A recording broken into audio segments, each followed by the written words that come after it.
Bo Jackson's size, speed, and power was the stuff of legend. A multi-sport athlete, Jackson excelled on the baseball diamond, gridiron, and track and field. While baseball was his first love, his physical gifts made him destined for football greatness. Despite being drafted by the New York Yankees right out of high school, Jackson would instead accept a football scholarship to Auburn University.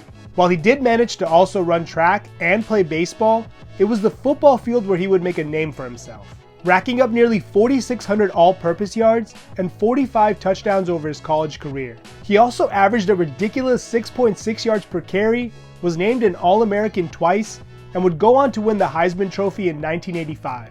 Bo would add to his legendary status after allegedly running a 40-yard dash in 4.13 seconds at one of Auburn's pro days in 1986.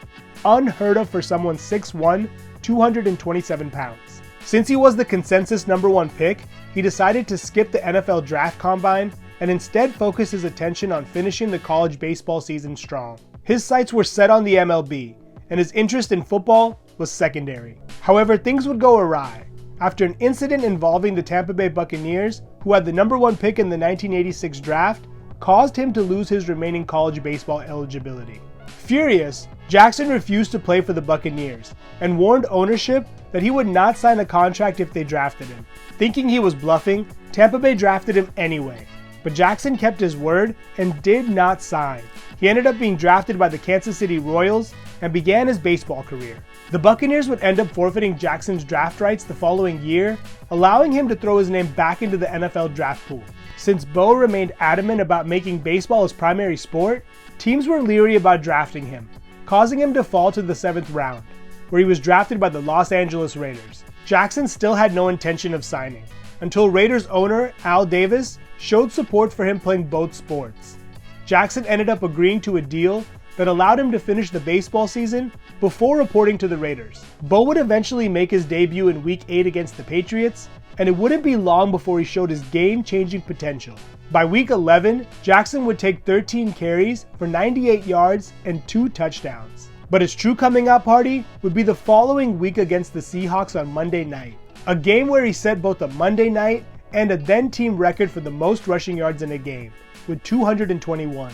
He also had 2 touchdowns, one of which came at the expense of the much-hyped rookie linebacker Brian Bosworth, who had insulted Jackson prior to the game.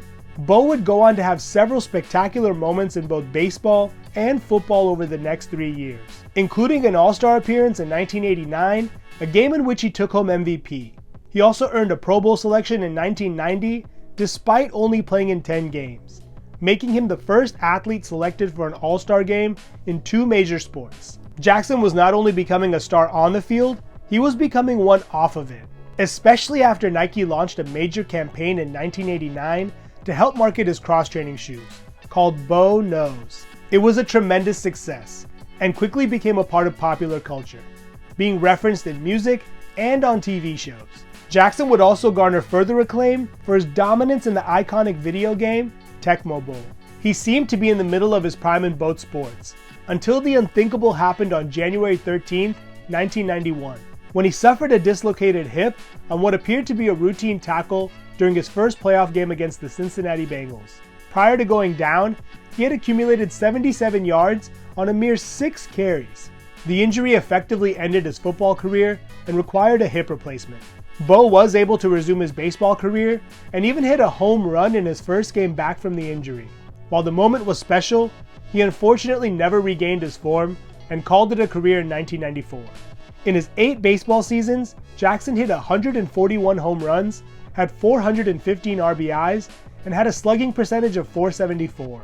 And in his 4 NFL seasons, Jackson accumulated 3,134 yards from scrimmage and 18 total touchdowns. He also averaged 5.4 yards per carry, which is still tied for the most all-time amongst running backs who had a minimum of 500 carries. Bo truly was one of one, and while his career may have been cut short, there is no doubt that Bo knew what it took to be great.